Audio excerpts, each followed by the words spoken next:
दंडोत प्रणाम। मी प्रभाकर पवार तथा पवार गुरुजी महानुभाव पंथ स्थान दर्शन या सदरामध्ये आज आपण श्री क्षेत्र खडकुली येथील स्थानावर जात आहोत। आज आहे 29 एप्रिल। आज देखील त्या आश्रमाचा त्या मंदिराचा अतिशय भव्य कार्यक्रम आहे आणि म्हणून हे दाखवण्यासाठी मी निघालेलो आहे। सर्व सद्भक्तांनो, गोदावरी पात्रातील पाणी अतिशय कमी झालेलं आहे आणि खडकुलीचे बरेचसे स्थान उघडे पडलेले आहेत आणि आपल्याला देखील त्या स्थानाचं दर्शन घडेल। तुम्हाला जाताना एक सांगायचं आहे की या रस्त्याने येताना आश्रमाने मध्ये बऱ्याचशा पाटे लावलेले आहेत। हा रस्ता देखील खडीचा झालेला आहे, त्याच्यामुळे गाडी फासण्याचंही काम नाहीये। आपण जरूर खडकुली या स्थानावरती अवश्य यावे। दंडवत प्रणाम।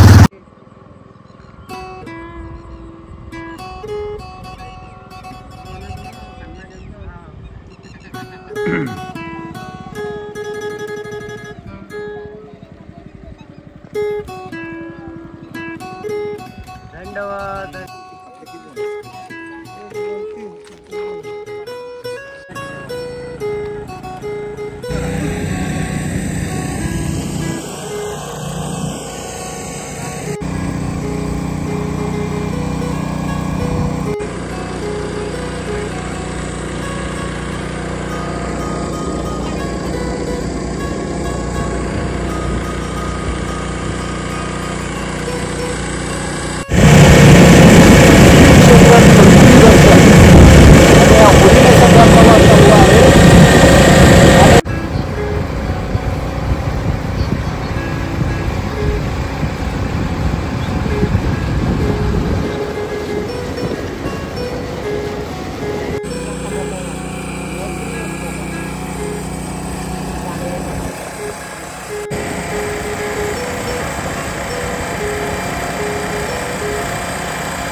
खडकुलीच्या स्थानावर आलेलो आहोत।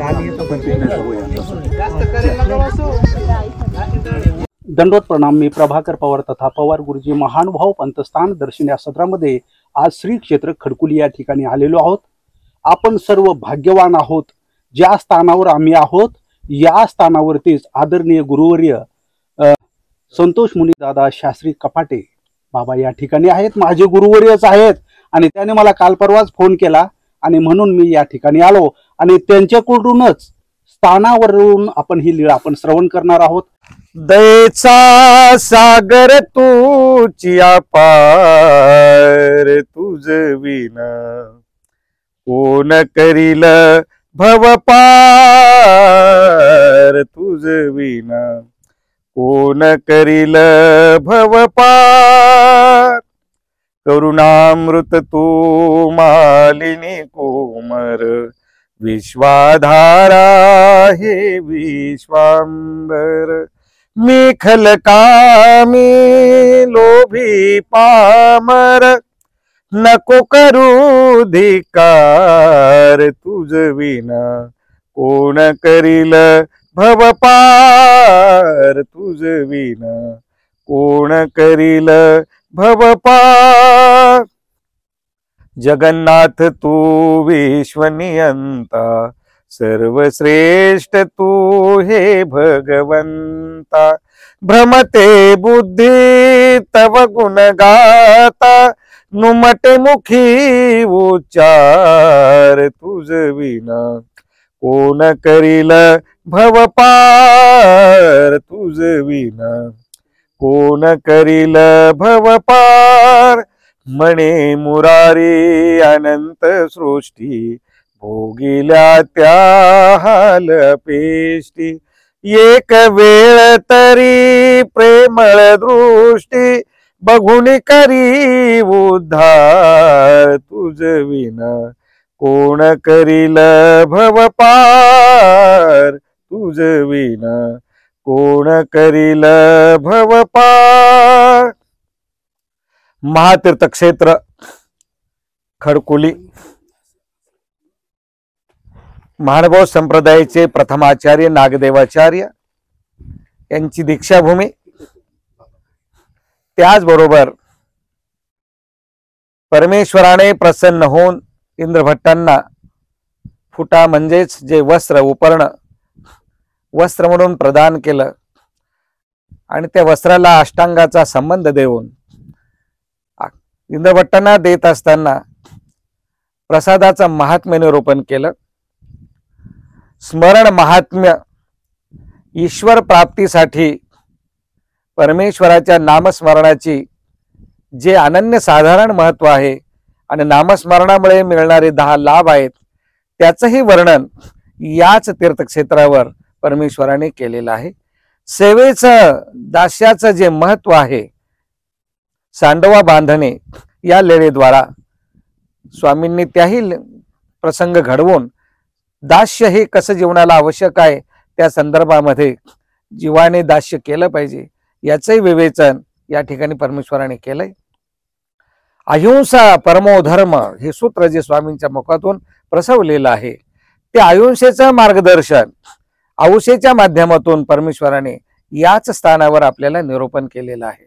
अशा अनेक महत्वपूर्ण लीळा या तीर्थक्षेत्रावर 12व्या शतकामध्ये परमेश्वराने सन्निधानामध्ये जे काही भक्त होते त्यांच्या समवेत त्यांना योग्य करण्यासाठी आणि परमेश्वर प्राप्ती त्या जीवांना घडावी या भूमिकेतून महत्वपूर्ण असं तत्वज्ञान या स्थानावर निरूपण केलेलं आहे. त्या स्थानावर आपण आज या ठिकाणी आहोत. आज 29 एप्रिल 2024 जे तीर्थक्षेत्र या ठिकाणी बांधलंय आणि तीर्थक्षेत्र संवर्धन संगोपन करण्याकरता जे काही आश्रमाची स्थापना या ठिकाणी कैवल्यशी आदरणीय अच्युत गोत्राचार्य मम गुरुवर्य श्री मोठे बाबा यांनी केलेली आहे. 2004 या आश्रमाचं उद्घाटन झालं. तेव्हापासून 29 एप्रिल 2004 पासून या तीर्थक्षेत्रावर प्रतिवर्षी 29 एप्रिलला सामूहिक धार्मिक उपक्रम आणि परनिष्ठ क्रिया साधकांना घडावी या भूमिकेतून कार्यक्रमाचं आयोजन पंचावतार उपहाराचं आयोजन या ठिकाणी करण्यात येत आलेलं आहे. या तीर्थक्षेत्रावर बसलेलो असताना प्रामुख्याने आपल्या मनचक्षुसमोर मागच्या सर्व गोष्टी डोळ्यासमोर तरळल्या जातात की ज्या परमेश्वराने जीवाचा उद्धार व्हावा आणि सर्व मानव जात ही मोक्षासाठी अधिकारी आहे हा मूलमंत्र देऊन व्रतवैकल्य कर्मकांड अज्ञान अंधश्रद्धा या जोखडामध्ये सापडलेला जो समाज होता त्या समाजाला सज्ञान करून परमेश्वर प्राप्तीचं खऱ्या अर्थाने तत्वज्ञान निरूपण केलं. त्या तत्वज्ञाना निरूपणातली ही अत्यंत महत्वपूर्ण असलेली ही तीर्थस्थळी आहे. कारण या ठिकाणी स्वामींच्या अवतार कार्याचे एकंदरीत 3 भाग आपण मानले गेलेले आहेत. श्री प्रभू पासून ज्ञानशक्ती स्वीकारल्यानंतर परमेश्वर साधनदाता सर्वनिश्री चक्रधर प्रभू एकटे राहिले आणि एकांकामध्ये त्यांनी जे परिभ्रमण केलं त्याला एकांक असं आपण म्हटलेलं आहे. आणि 22 पैठणला प्रेमदान दिल्यापासून तर आचार्यांच्या संन्यास दीक्षा घडेपर्यंतचा जो कालखंड आहे या कालखंडाला आपण पूर्वार्ध असं म्हटलेलं आहे. आणि आचार्यांच्या दीक्षा अनुसरण घडल्यापासून तर उत्तरापंथी प्रयाणापर्यंतचा जो कालखंड आहे या कालखंडाला उत्तरार्ध असं आपण नामाभिधान केलेलं आहे. तर ही उत्तरार्धामध्ये या ठिकाणी स्वामी सावखेडा गोदावरी नदीचं विस्तीर्ण पात्र आहे आणि साधकाला स्वामींची आज्ञा आहे गावाच्या कडिसरा राहायला देवाने आज्ञा केलेली आहे. गावाच्या कडिसराला गावाच्या सीमेसमोर जवळ लगत गावातला आहाळ चहाळ ऐकू येईल पुसटचा आवाज ऐकू येईल इतक्या दूरवर ईश्वर साधकाने राहावं म्हणून स्वामींनी स्वतः कारण स्वामी म्हणतात की बाई हा प्रतितीपंथ जे देवाने निरूपण केलेलं आहे ते केवळ निरूपण म्हणून नाही तर प्रत्यक्ष प्रचिती स्वतः देव तसे आचरले आणि तसं आचरण अनुयांना करायला लावलेले. म्हणून देव सुद्धा आमचे ज्या ज्या ठिकाणी थांबले ते गावाच्या बाहेर ओसाड पडके जे देवळं आहेत किंवा ज्या देवळामध्ये मूर्ती ठेवलेली नाही, मूर्ती नाही, अशा देवळामध्ये स्वामींचं वास्तव्य झालेलं आहे. म्हणून सावखेडा गाव हे 12व्या शतकातलं व्यापार क्षेत्र असलेलं मोठं बाजारपेठेचं गाव आहे.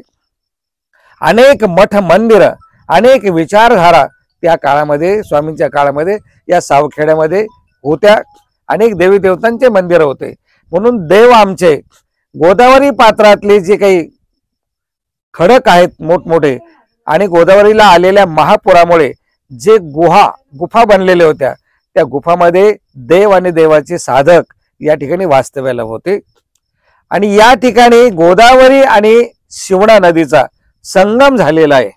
म्हणून ज्या जागेवर संगम झालेला आहे त्याला संगमेश्वर, संगमावर महादेवाचं देऊळ होतं म्हणून त्या नामाभिधानानेच हे संगमेश्वर नाव या ठिकाणी आहे. आणि तिथे देव वास्तव्याला असताना या संप्रदायाचे प्रथमाचार्य नागदेवाचार्य ज्या दिवशी दादोसांच्या मुखातून त्यांनी रामसगावला आमच्यापासून आनंद होतो किंवा न होतो परंतु आमचे जे परमगुरु आहेत त्यांच्यापासून आनंद होतोच होतो हे वाक्य वापरलं श्री चांगदेव राऊळ, हा शब्द आचार्यांच्या कानावर पडल्याबरोबर त्यांना जो वेध लागला आणि तिथून त्यांनी पहिली भेट सिन्नरला घेतली. त्याच्यानंतर त्यांच्याने देवाच्या भेटी होत गेल्या आणि इथे 7वी भेट संगमेश्वरावर नागदेवाचार्यांची स्वामींची झाली. आणि 7व्या भेटीमध्येच की मी जीव आहे आणि हे साक्षात परमेश्वर आहेत ही प्रचिती आचार्यांना त्या ठिकाणी जीवेश्वर भाव म्हटला की मी जीव आहे आणि हे साक्षात परब्रह्म परमेश्वर आहेत. आणि ही जशी ईश्वर प्रचिती त्यांना आली तत्क्षणी त्यांनी हा जो नैश्वर देह आहे, नैश्वर हा जो संसार आहे हे सर्व सोडून अनन्य भावे परमेश्वराला मला शरण जायचंय हा विचार पक्का केला. आणि याच ठिकाणी त्यांचे जे गुरु रामदेव दादोस यांचा विरोध असताना सुद्धा त्यांनी या ठिकाणी देवाकडून संन्यास घेतला. आणि ही लीला घडत असताना जो प्रसंग आहे की दादोस, आबाईसा, उमाईसा, महादाईसा आणि स्वतः नागदेव हे देवाच्या दर्शनाला इथे आलेले असताना रात्रीचा मुक्काम झाला आणि दुसऱ्या दिवशी आता परतीचा प्रवास करायचा आहे. आणि दादोसांना हे पक्का लक्षात आलं की आता नागदेव देवाचा झाल्याशिवाय राहणार नाही. म्हणून त्यांनी देवाला सांगितलं की मला एकांत द्या, मला तुमच्या सोबत काही चर्चा करायची. आमचे देव म्हणतात इथं कोणता का लोकांत, इथं कोण लोक आहेत, आपणच 4-5 जण आहोत, काय तुम्हाला सांगायचे सांगा. नाही नाही जिजे एकांत द्यावा. म्हणून देव म्हणतात कोणी लोकांत नाहीये, तुम्ही जे सांगसाल, कारण तुम्ही जे बोलसाल ते बाहेर जाणार आहे, तुम्ही बोला काय सांगायचं. नाही नाही. आणि मग ते नागदेवाचार्यांचे, नागदेव हा सप्त धांडाळाचा, हा चांगला नाही, हा निका नव्हे, हा तुमच्या सन्निधानामध्ये राहील, इथं तुमचं काही पाहिल, काही ऐकेल आणि या बाहेर जाऊन काही बडबडेल, म्हणजे एकाचं 2 लावून काहीतरी तुमच्या संदर्भामध्ये जनलोकामध्ये तुमचा अपप्रचार करेल असं देवाला सांगू लागले दादोस. आणि देव म्हणतात हा तसं का करेल आणि आम्ही तसं आमच्याजवळ तसं काय आहे की हा बाहेर जाऊन अशी बडबड करेल. तसं काही नाहीये, तुम्ही अशी विपरीत बुद्धी आणू नका. दादोसांना वाटलं मी असं सांगितल्यानंतर देव आचार्यांना सन्निधान ठेवणार नाही, त्याला संन्यास देणार नाहीत. देवाने मौन राखलं आणि आता जायची वेळ झालेली आहे. आणि देव सुद्धा त्यावेळेला दादोस, आबाईसा म्हणू लागलं. मग देव नकळत मात्र तुम्ही थांबणार नाही. नाही, आचार्य म्हणतात की माझ्या घरी बैल आहेत, नांगर आहे, घर आहे, शेतीबाडी आहे, मला शेती काम करायचं आहे, माझं सगळं करायचंय. दादोसांच्या समर्थनासाठी, दादोसांची बुद्धी भ्रष्ट होऊ नये, विपरीत होऊ नये म्हणून आचार्य सुद्धा थोडस दादोसासारखे त्या ठिकाणी बोलले. आणि असं त्यांना जाणवू दिलं नाही की मी लगेच या ठिकाणी आता संन्यास घेणार आहे. म्हणजे जी कुशलता आहे ती कुशलता नागदेवाचार्यांनी नेमकी त्या ठिकाणी वापरलेली आहे. लक्षात ठेवा, चरित्र जेव्हा आपण वाचतो तर त्या चरित्राच्या प्रत्येक पैलूमध्ये आपल्याला ह्या गोष्टी लक्षात येत असतात. आपण बारकाईने त्या गोष्टीकडे लक्ष दिलं पाहिजे की व्यवहार करत असताना, धर्म साध्य करत असताना ज्या गोष्टीची आवश्यकता आहे, व्यवहाराची बुद्धी धर्म उपयोगाचं आहे, हे देवाने सूत्र जे वापरलंय की कोणत्या प्रसंगाला कसं वागायचंय, नेमकं काय करायचंय हे जर आपण लक्षात घेतलं तर आपल्याला ह्या सगळ्या गोष्टी लक्षात घ्याव्या लागतील. स्थान कोणतं आहे आपण हे स्थान भविष्यनगर स्थान आहे.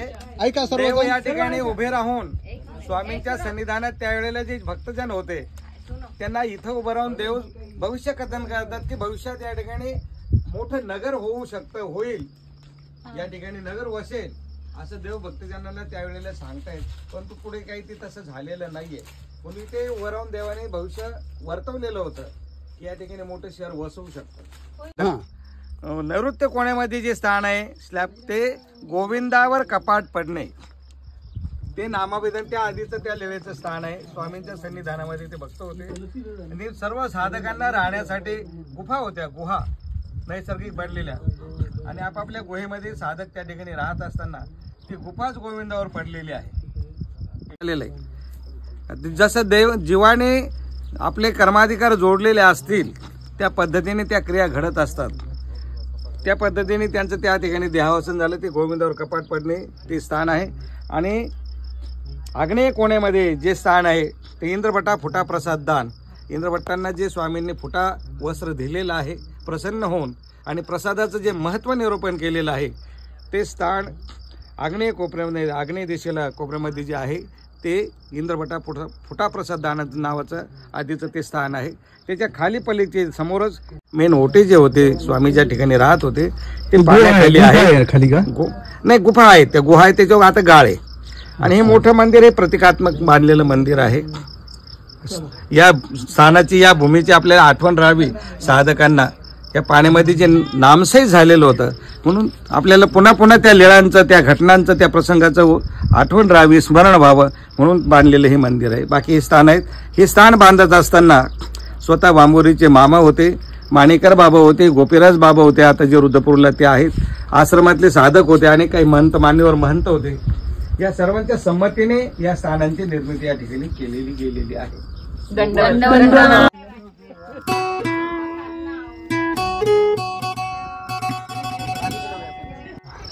गोविंदावर कपाट पडणे जे काही स्थान आहे आता पूर्णपणे उघडं झालेलं आहे ते पाहण्यासाठी आपण निघालेलो आहोत.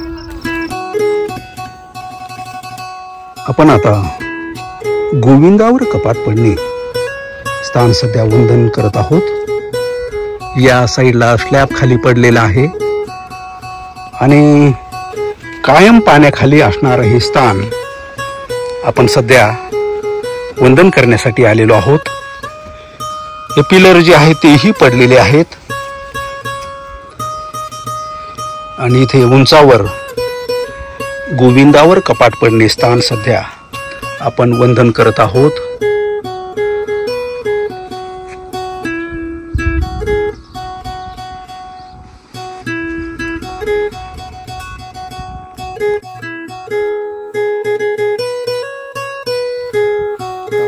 प्रसाद दान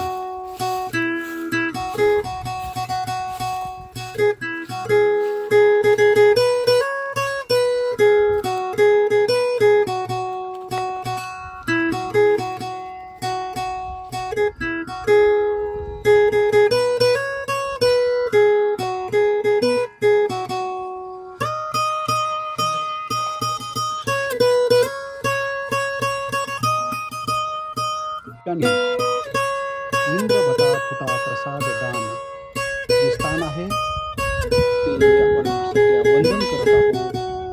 श्री क्षेत्र खडकुली.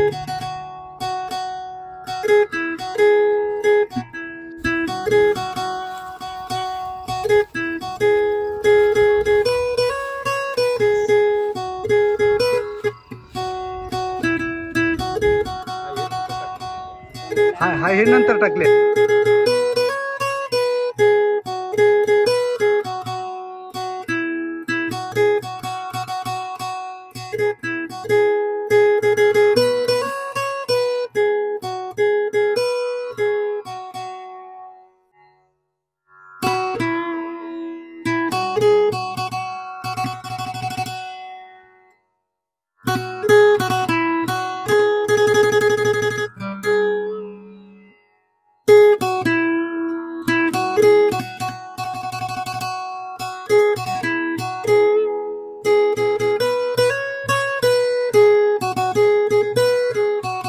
आपले भक्तगण सध्या संभाजीनगरहून आलेले आहेत. साईडला आपलं मंदिर दिसत आहे. अनेक स्थान सध्या उघडे झालेले आहेत. सर्वज्ञ श्री चक्रधर स्वामी की जय. आलेलो आहे आणि आज हे संगमेश्वरचं स्थान आहे. त्या बेटावरती चाललेलो आहे त्या होडीवरती. दंडोत्प्रणामा श्री क्षेत्र खडकोलीवरून आपण संगमेश्वर जे आहे त्या स्थानाकडे निघालेलो आहे. आपल्याला बाकीचे स्थान उघडे दिसतात.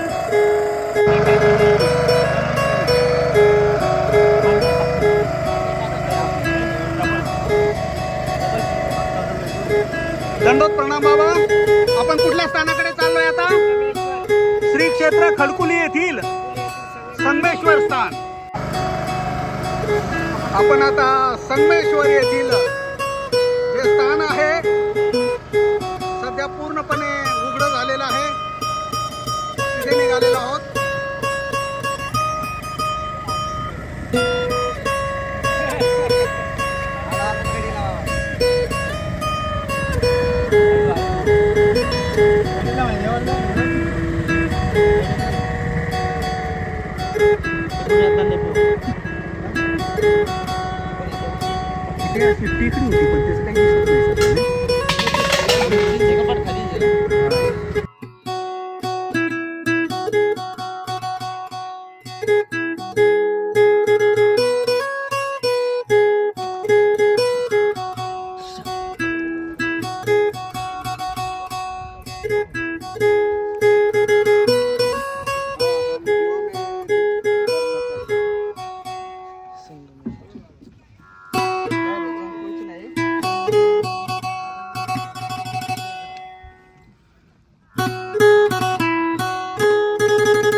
या ठिकाणी दिसत आहे.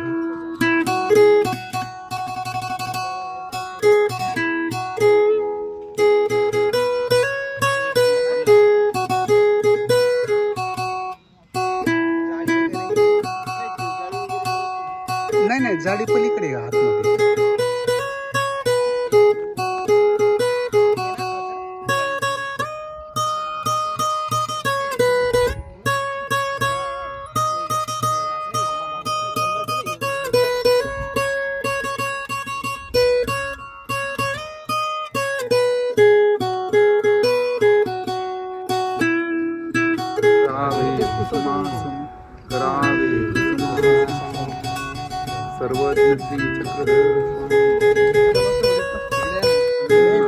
श्री क्षेत्र खडकुली येथील संगमेश्वर जे स्थान आहे या स्थानावरती आपण आलेलो आहोत. बऱ्यापैकी स्थान उघड झालेले आहे. अनेक भक्तगण सध्या या स्थानावरती आलेले आहेत. श्री क्षेत्र खडकुली येथील संगमेश्वर जे स्थान आहे सध्या उघड झालेले बऱ्यापैकी आणि आपण सध्या स्थान वंदन करत आहोत. अनेक सद्भक्त या ठिकाणी स्थान वंदनासाठी आलेले आहेत. श्री क्षेत्र खडकुली येथील संगमेश्वर स्थानावरती आपण आलेलो आहोत. या ठिकाणी हे आपल्याला ओटा दिसत आहे. पूर्णपणे हे सर्व उघड झालेलं आहे आणि त्याच्यानंतर या ठिकाणी पुरातन जे शिव मंदिर आहे ते पाण्यात ते उघडे व्हायला लागलेले आहेत. त्याच्यानंतर या साईडला खाली चिंच कपाट आहे ते सध्या उघड नाहीये. इथून अगदी जवळ चिंच कपाट आहे ज्या ठिकाणी गुंफा आहे खाली.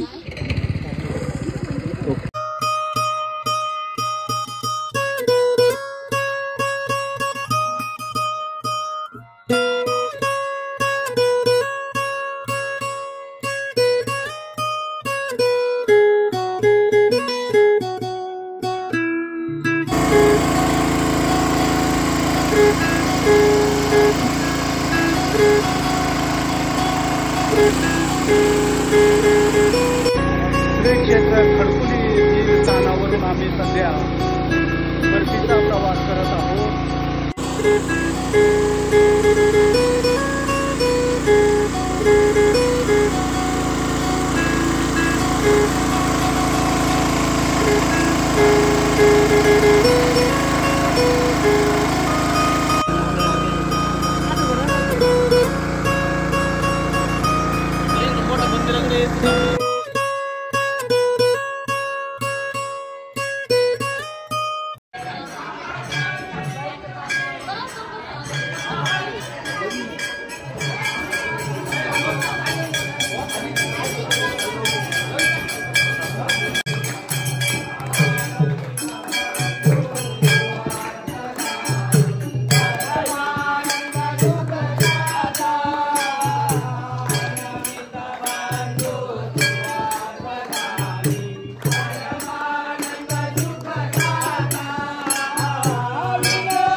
श्री क्षेत्र खडकुली येथील स्थान वंदन केलंय.